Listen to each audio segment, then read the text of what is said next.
Congresswoman Alexandria Ocasio-Cortez says her Green New Deal will save the planet. In exchange, we just give up cars and airplanes and rebuild every structure in the United States. If you're outside the United States, you might not recognize this voice, and I envy you for that. It's Tucker Carlson. I think I'm leaving that in because Cucker somehow suits him better, but Tucker is his name, and making snarly faces is his game. That and lying to people on TV. We'll also, by the way, need to invent brand new forms of energy that science hasn't conceived of yet. How much will this cost? That's unclear. How will we pay for it? Unknown. Who will make this happen? In this particular case, he's lying about the New Green Deal, which is a non-binding resolution that freshman Congresswoman Alexandria Ocasio-Cortez, also known as AOC, and veteran Senator Ed Markey unveiled last month. Contrary to what Carlson and his cohorts claim, the New Green Deal does not ban hamburgers or airplanes or even nuclear power, but it does recognize the reality of climate science, and it sets goals for reducing emissions and increasing carbon sinks. What caught my eye is the way the New Green Deal treats land use, which is something almost everyone else is ignoring. It's a little-known fact that the forests, farms, and fields of the United States are net carbon sinks, partly because our forests are still growing back after being chopped down in the 1800s. This means they absorb about 15% of the greenhouse gases that our factories emit. Think about that. 15%. This is the opposite of the situation in most of the world, where farming and forestry generate almost 30% of greenhouse gases. In the United States, again, our land systems are absorbing greenhouse gases. And here's another thing. As carbon dioxide increases, trees and other plants are getting fatter faster. So they're absorbing more carbon and more nitrogen, storing the carbon in tree trunks or infusing nitrogen into the soil. But, and there's always a but, as temperatures rise, these trees and other plants also die faster. Beetles reproduce more, eating the trees, while dryness leads to fires. We're in a desperate race to keep our farms and ecosystems healthy so they can help us offset the very phenomenon that is threatening them and us. That's why I was really excited to see that the New Green Deal resolution advocates, quote, removing greenhouse gases from the atmosphere and reducing pollution by restoring natural ecosystems through proven low-tech solutions that increase soil carbon storage, such as land preservation and afforestation, but also by working, quote, collectively with farmers and ranchers in the United States to remove pollution and greenhouse gas emissions from the agricultural sector by investing in sustainable farming and land use practices that increase soil health. These are exactly the kinds of natural climate solutions that can deliver more than 1/3 of the mitigation needed to meet the Paris Agreement's 2-degree target, but which get just 3% of dedicated climate finance and 1% of media attention.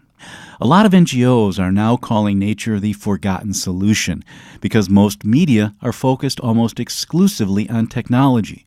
But nature-based solutions are right there in the New Green Deal. Today's guest, Rhiana Gunn-Wright, helped draft the NGD. She doesn't work in government, but is the policy director for a think tank called New Consensus. Man may be unwittingly changing the world's climate through the waste products of his civilization. There's a group of us now who are proposing that the Earth has actually entered a new epoch, and that is the Anthropocene. We know that the enemy is carbon, and we know its ugly face. We should put a big fat price on it, and of course, add to that, drop the subsidies. Earth, we broke it, we own it. And nothing is as it was. Not the trees, not the seas, not the forests, farms, or fields. And not the global economy that depends on all of these. But we can restore it, make it better, greener, more resilient, more sustainable. But how? Technology? Geoengineering? Are we doomed to live on a bionic planet, or is nature herself the answer? That's the question we address in every episode of Bionic Planet, a podcast of the Anthropocene, the new epoch defined by man's impact on Earth. And today we hear how the people behind the new Green Deal aim to reduce that impact by helping land managers improve the way we take care of our forests, farms, and fields. I caught up to Rhiana Gunn-Wright while I was in Washington, D.C.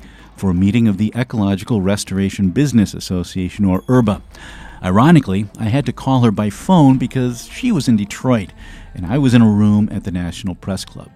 There's a lot of background noise on my end because although I started out in a quiet room all by myself, workers started setting up a buffet in the area. So I moved into a side room that turned out to be really echoey, something I didn't realize until I started to edit the audio. Rhiana Gunn-Wright is a fascinating woman. She grew up in Inglewood, which is a pretty rough part of Chicago. It's where Spike Lee filmed Chirac. I was actually born there too, on the street that borders Inglewood and a neighborhood called Chatham, but that was more than 50 years ago, before the steep urban decline of the 60s, 70s, and 80s wreaked havoc on that part of the city. Rhiana came along when the neighborhood was already on its back, and she went on to become a Rhodes Scholar. Then she developed an interest in public policy while studying at Yale. Last year, she acted as policy director for Abdul El-Sayed when he ran for governor of Michigan on a clean energy platform. She and I talked a bit about land use, although she makes it quite clear that's not her area of expertise. So we mostly talked about how the sausage gets made, how the new consensus came into existence, how they started working on the new Green Deal, how she expects it to evolve from here, and what she thinks about the role of markets, the role of the private sector, and government in meeting the climate challenge.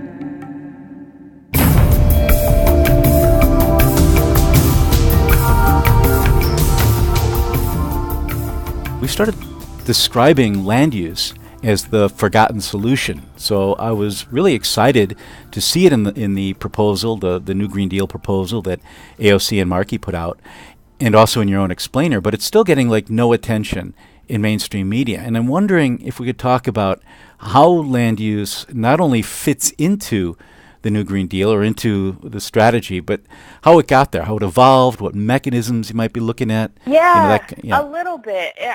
I'm not an expert in land use at all, but it's something that we are working really hard to think about and in different ways. Because I think in our thinking, we did an initial deep dive into decarbonization and pathways to decarbonization, and I think we ended up just probably through some internal bias that has since been sort of stamped out, thinking a lot about technical solutions and about land use, but I don't think in a way that was as complex or thoughtful as we should have been, honestly. And so we're doing a bit of catch up there to learn and to hear more and to think about it in different ways, right? Land use is such a complex issue. There's land use in agriculture, right, and farming, obviously.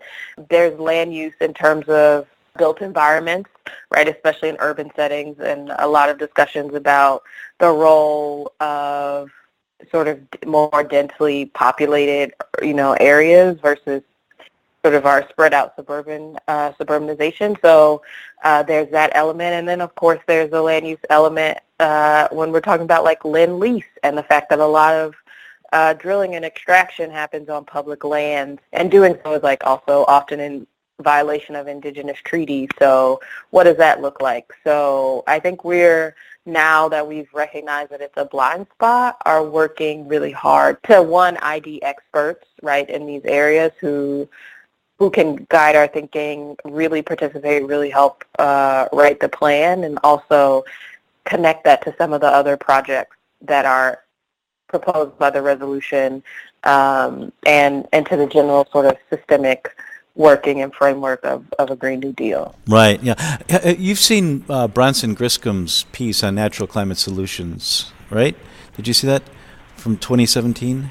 I don't think so. Yeah, I can send anyone forward. Please send that. No, I haven't seen that. I'm trying to think, because I think I read something possibly along those lines, but actually I think that was more about sort of shifting from a growth and consumption-based economy and degrowth and the role that plays. But that wasn't the same thing. No. This was purely looking at natural climate solutions that exist right now that are already being implemented, and and are doable. So he was looking at things like permaculture, which I think is alluded to in the New Green Deal.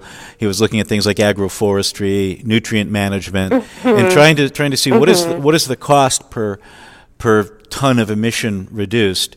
And he was looking at a big chunk of it was just reducing emissions from agriculture and land use, but then a lot of it was expanding carbon sinks, and a lot of it came in at very, very, very, very cheap. I mean, he's an excellent guy. He's with TNC, I think, is where he's at. But it was a meta study. They looked at about 20 or 30 different studies that were already out there, and they broke it down. It was pretty good. I can send it over to you, and it's kind of become my guide. Love that.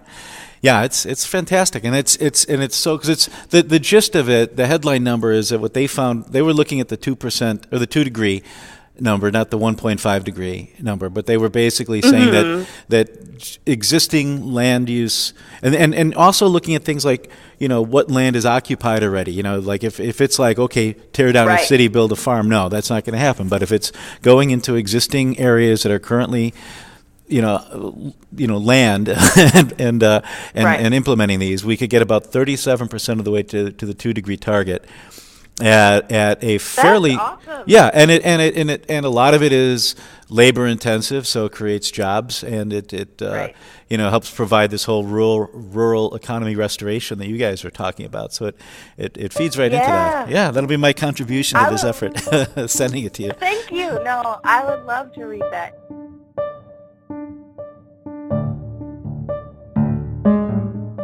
If you'd like to read that too, the Nature Conservancy broke the findings out into a website called, appropriately enough, naturalclimatesolutions.org.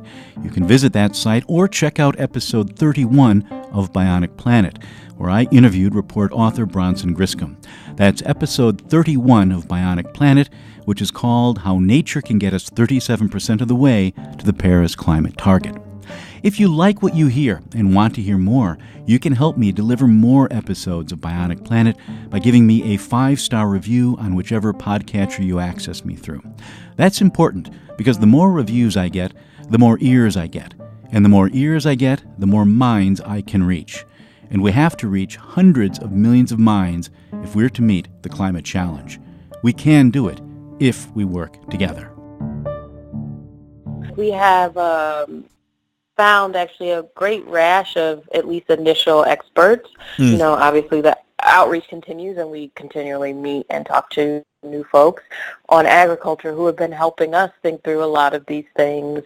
I'm just so glad that we found them and that people have been so forthcoming to talk to us about land use, because it's so crucial and it is something that we absolutely cannot leave out. And I'm just really glad that we learned about it as quickly as we did. Yeah. Or not that we didn't know, but to take it more seriously much more quickly, right? It's not a second-tier issue that you sort of figure out after the technology. You have to think about them at the same time. Yeah, that's kind of the mistake that was made in the UNFCCC, was that land use and forestry especially was left out of the whole mechanism, and it was because the focus was on reducing industrial emissions, and there was almost a sense that if they focused too much on land use, it would distract from from the whole. And I think it wasn't until 2006. It wasn't until they realized that land use was an emission source. I think there was this kind of fight because people were thinking, oh, you want to turn farms into sinks, but that's just having the farmers do the job that the factories should do. And then when they realized, no, actually these farmers are emitting too, that became a big issue. So I can say, because it's really, really interesting. And so like when I first read the New Green Deal, because I was like, oh my God, these guys are right on top of all of this stuff. This is great. But it sounds like you're also just exploring it too. We are, but like carbon sinks come up. We haven't really been able to have a conversation about agriculture and carbon and emissions without carbon sinks coming up. They come up constantly, right? And I think that's one of the really interesting and great interventions of the Green New Deal is sort of widening the pie, right? Because like you said, I think when there's scarce resources, there's a lot of competition of, are we going to invest in this kind of carbon sequestration or this kind? And the fact is that high-tech and low-tech solutions can work alongside each other, and that becomes a much easier conversation to have when you're saying, like, hey, what we're going to do is put the entire might of the U.S. behind this and invest heavily, and so there's space for both of these things. We need all of it. We need it all. We need a full court press, yeah. I'm wondering if we could talk a bit about, just to get some clarity on, because you've got the proposal, the formal proposal that AOC and Markey have submitted, and then we've got the work that you've done, which I guess informed it, and then I did read your summary, I guess, that you came up with in January, and I'm just not sure how it all fits together, because I don't want, how it all, how this evolved, I guess the backstory on this thing, because and there's so many different, the term's been around so long too. There's even a Dutch version of the New Green Deal, so. Right. Yeah, I was talking to someone and they were like, I think it first started maybe in 97 in Germany. I think the most present antecedent for us before we started, of course, was 2008. Britain put out a Green New Deal. I think it's 2008 or 2009. And a group of economists there, I think, actually led it. I forget the think tank is IPPR. I can't remember the full name. IPPR is the Institute for Public Policy Research. They're a progressive think tank that publishes reports around issues that the UK's Labour Party is working on. They've been around since 1988. And Bionic Planet has only been around since 2016. As you may have noticed, I produce these episodes sporadically because I do so in my spare time. But I'm committed to giving you more of them, and you can help me do that by becoming a patron at bionic-planet.com. There you can support me for as little as $1 per episode and with a monthly cap. You can also go to patreon.com/Bionic Planet. That's Patreon, patreon.com/Bionic Planet, BIONICPLANET. So Bionic Planet, no dots or dashes. And become a patron for as little as $1 per episode and with a monthly cap. Finally, you can help just by accessing me through the right podcatcher. Namely, access me through the Radio Public app. That's Radio Public, like public radio but backwards. They automatically pay me a few cents for every listener who hears the show to the end, and that adds up. Getting back to my interview with Rhiana Gunn-Wright, we shifted a bit from discussing the New Green Deal to discussing her organization, New Consensus.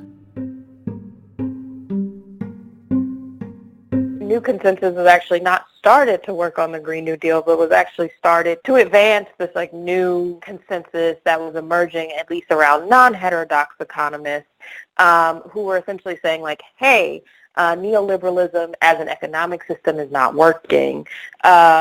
Here are some other models. Here are models that are sort of more based in industrial policy and that take the role of the state more seriously and explore what does it mean for states to really be partners in the economy, to be taking markets seriously and taking their role in shaping markets seriously and directing innovation. And so it was actually started to sort of advance those ideas and try to see if you could take some of those ideas and work with progressive economists, other progressive economists, stateside largely, although we do some international consultation too. There's some super great economists in the UK that have advised us. But how do you take all of that and sort of help form a progressive economic worldview, right? Because one of the issues that sometimes pops up on the left is that there isn't sort of a common language or analysis of what's wrong with the economy, how to talk about it, and how to really talk about what is a vision for an economy that works. So New Consensus was founded by some of the founders of Justice Democrats and members of the initial cohort. Justice Democrats is a progressive political action committee, or PAC, that was founded in 2017 by Kyle Kulinski of Secular Talk and Cenk Uygur of the Young Turks. together with some of the Bernie Sanders people. Uyghur, who is an outspoken liberal these days, used to be a Republican, and he was forced out after some of his old writings surfaced. Kulinski then left in protest, but just as Democrats continued, they endorsed 79 candidates in the 2018 elections, and 26 of them won. Among them is Alexandria Ocasio-Cortez. Neither Uyghur nor Kulinski were involved in the creation of New Consensus. So the two founders of New Consensus were finding that some of these progressive, especially JD endorsed candidates, they had won their primaries, they were looking like they were going to win their generals, and they wanted to move on some of these big progressive policies that they had introduced in their runs, and they wanted to put real sort of policy meat and teeth and muscle on them. But when they were going to traditional think tanks, what they were being met with was, this is a great aspiration, but it's not politically feasible. Right, so people were asking them to sort of water down their proposals or telling them that they were too ambitious, and they were struggling, I think, to find a space that was going to take the idea seriously and work on them without trying to water them down in any, particular way. And so, since I think the idea was, this other New Consensus was already being formed, so could it do that work too? Could it just become a policy shop? We knew that there was interest in a Green New Deal, and that Alexandria Ocasio-Cortez had run on it, so it became the first project at New Consensus. They brought me on to help work on it, and we did basically a 4-month deep dive into passive decarbonization. How could you design them so that equity was at the center, and just really working on scoping the Green New Deal and what sort of projects, right? If you were to actually deeply decarbonize, what kind of, not just policies would you need, but what kind of work would need to be done, right? Because if you're taking an industrial policy perspective, really what you're interested in is what work needs to be done, what industries need to be invested in, and what kind of innovations do we want to promote, right? And along with that is to also have a strong industrial society. You also have to have essentially a strong safety net, some strong union protections, right? There's a certain, I think, base level of cohesion, economic cohesion and equity that need to be in place for industrial society, and this is just my opinion, to really work well. And so we did that work, and so that work sort of informed particularly the first version of the resolution that was calling for a select committee to plan a Green New Deal, and then other bits of it also inform the second resolution. I think what sometimes gets lost is that the resolution is not a bill. The resolution is a marker. Yeah. It sets out high-level goals, high-level projects, and the goal is to sort of create a floor, right? If you are going to have a Green New Deal, it has to include these things. Because what was happening is that as a term was sort of gaining prominence and people were getting interested, people were using it to mean a wide variety of things. I think there was really some great political savvy from the staff in AOC's office and the Sunrise Movement, and some other allies to recognize that, hey, this thing could have real teeth, but we want everyone to come up with their solutions and to present a vision of this, but we want to make sure that if you're going to call it a Green New Deal, it has to respond to climate change on scale, speed, and scope required, and it also has to approach the problem in these ways and have these 3 goals. Well, there's 5 goals, but 3 at the center really, which is a net zero emissions economy, creating millions of jobs and high quality jobs, and then equity, right? Keeping equity and justice at the center, and especially protecting and empowering frontline communities who have for a long time, right, been sacrificing their bodies and their health and sometimes their lives unwillingly, usually, for our dependence on fossil fuels. So we cannot ask them to shoulder this next transition. It's immoral and it's unconscionable. Yeah. Right, and also recognizing that past mobilizations, right, have also tended to leave certain groups out. And so if you are going to actually have equitable outcomes, you have to plan for them, right? They don't happen on accident. Equity is not a byproduct, right? Mm-hmm. It's the goal, not a byproduct. Right. So we wanted to put those, but folks involved in advancing this wanted to put those stakes in the ground, and so that's what the resolution is. But the resolution does not have policy, right? And so the role that New Consensus plays is essentially developing that policy, going from these high-level goals to how does it actually get done. And then we use what we come up with to advise Representative Ocasio-Cortez, right, Senator Markey's office, the various allies that are involved in this fight. So in a lot of ways, we play the role that the select committee for a Green New Deal would have played, right, in terms of figuring out how it will be done. Now, obviously, we don't have all the resources. I can't call up BLS and be like, tell me all of the employment numbers, whatever. And so what we come up with will be different than what they could have come up with because they would, have more capacity.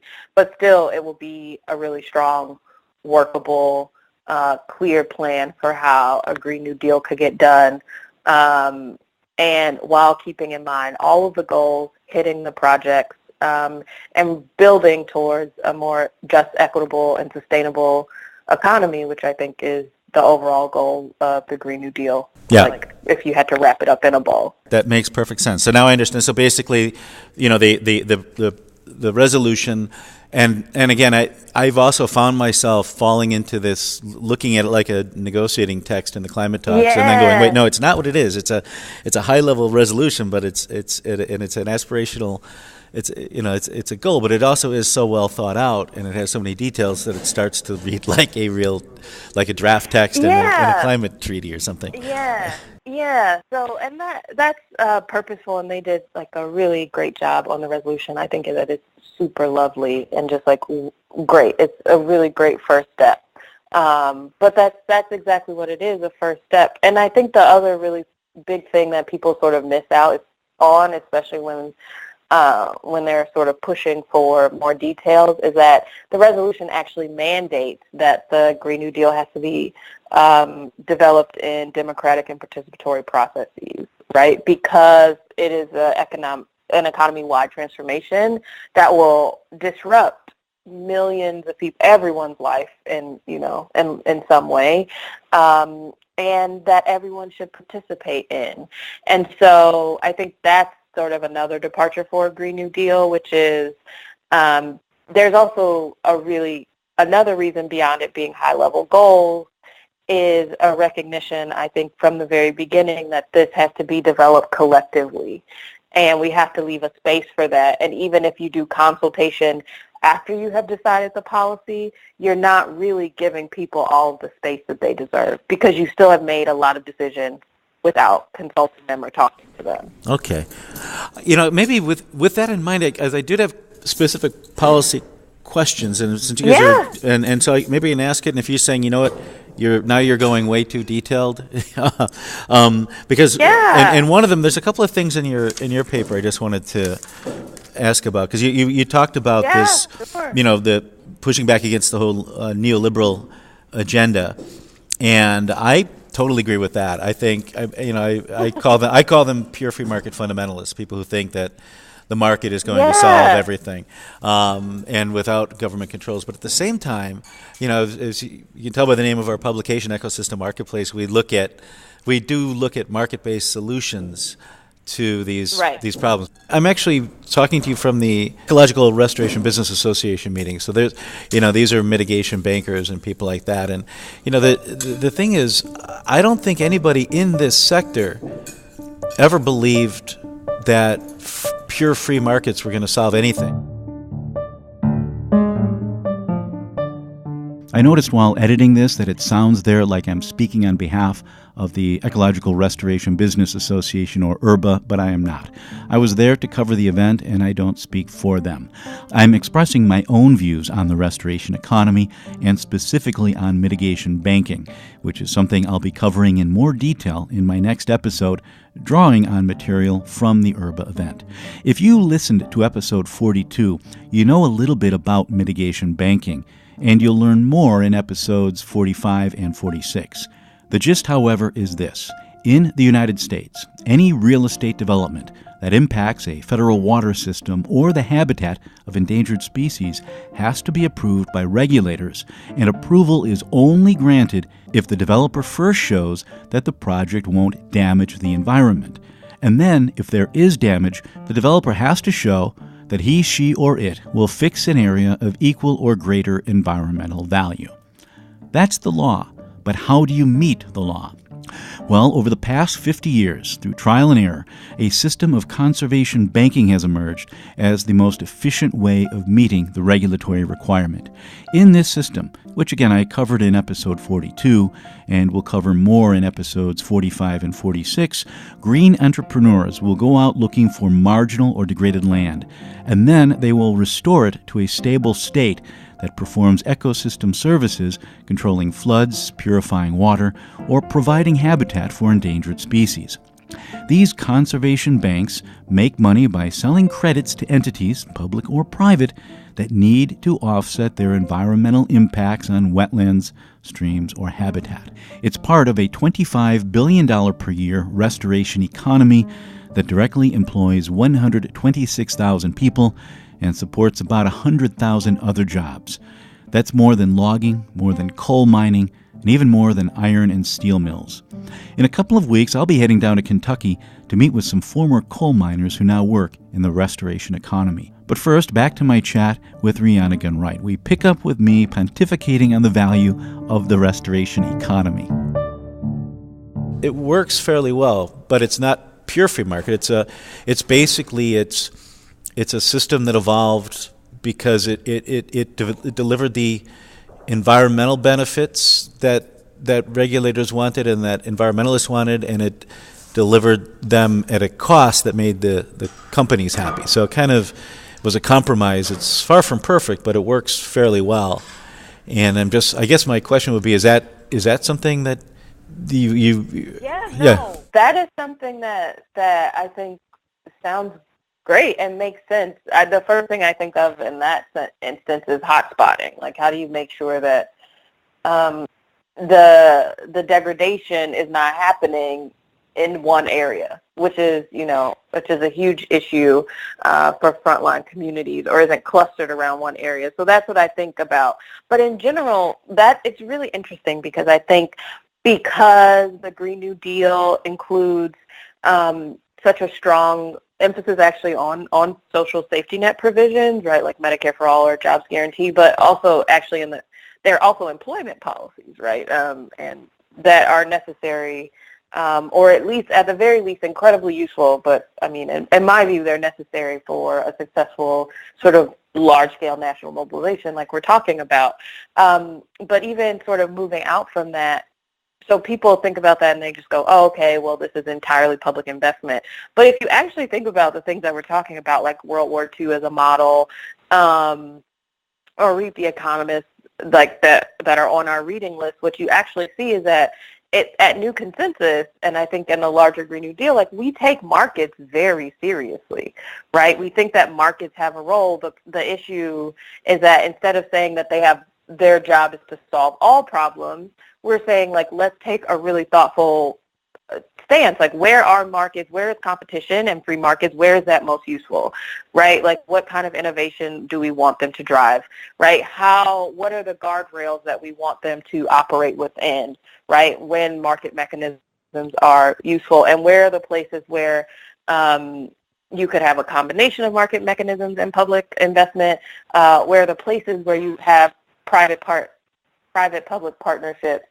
And then where are the places where you really want the public sector to take the lead, and the issue is, like, the public sector just has to provide investment or whatnot. But we think about market mechanisms, everything in the Green New Deal, we're very much at the ground floor. Everything is an open question. So market mechanisms are definitely not off the table, but I think even on the New Consensus end, we think about markets a lot, right, and the role of market mechanisms and which ones would be helpful. And so I think people actually assume that we don't care or think about them, but it's it's quite the opposite, but I think it's still an intervention in lots of ways because our stance is that markets are important, right? We take them very seriously. Like I said, we're thinking of what are the best ways to sort of shape this, but we also say that like markets will not solve everything and the public sector has a role, which in this moment is an intervention that some people find like quite shocking, but seems like a pretty reasoned position to us. Oh yeah. No, I mean, I always say markets are like a fire, and government is like the oven, or the engine. If you put fire into an engine, you can get something good out of it. You put fire into a dry forest, you're going to have a disaster. So it really depends on if you have any kind of a market mechanism without regulation and controls is just a mess. And so I think exactly. Yeah, so we think about that often, and also like let's be honest, the market is great for lots of things, but if you are talking about issues of justice or equity, the track record is much more spotty, right? Because also if you're talking about a market looks at a worker as a worker, right? And it doesn't necessarily care about the workers' like socioeconomic status. And the fact is that like if you're talking about labor costs, like you want labor that's like often if you're thinking from like a profit side, you want labor that requires like minimal training, right? That has the skills that you need, et cetera, et cetera. And we know that the society that we have has made those those things that you might look for more difficult for some people. So some people are just more expensive, not to necessarily employ, but if you're looking at, who do I want for this job and who will be easier, right? It's easy to keep picking the same type of person. And the market is not going to solve that, right?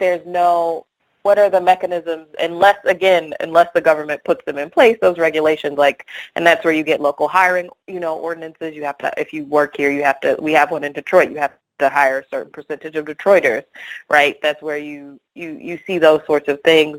But again, you have those sorts of things because the market did not solve that problem on its own, right? You needed equity, you needed to reduce income, you need to reduce inequality, you needed to make these jobs available. And so that is a role that often uniquely government can play, because unless you have a market actor that is sort of intrinsically either it helps their bottom line or they just care about it, right, which happens all the time, they're not going to sort of make the choices that we will want them to make. Rhiana Gunn-Wright of New Consensus, wrapping up this edition of Bionic Planet. I hope you're having a good St. Patrick's Day, by the way. I blew off the fun to create this episode, and I hope you appreciate that too. I know my liver does. If you like Bionic Planet and you want more episodes, be sure to give me a good review on whichever podcatcher you use, or become a patron at bionic-planet.com, where you can support me for as little as $1 per month. That's bionic-planet.com or patreon.com/Bionic Planet. Till next time, I'm Steve Zwick in Chicago. Thanks for listening.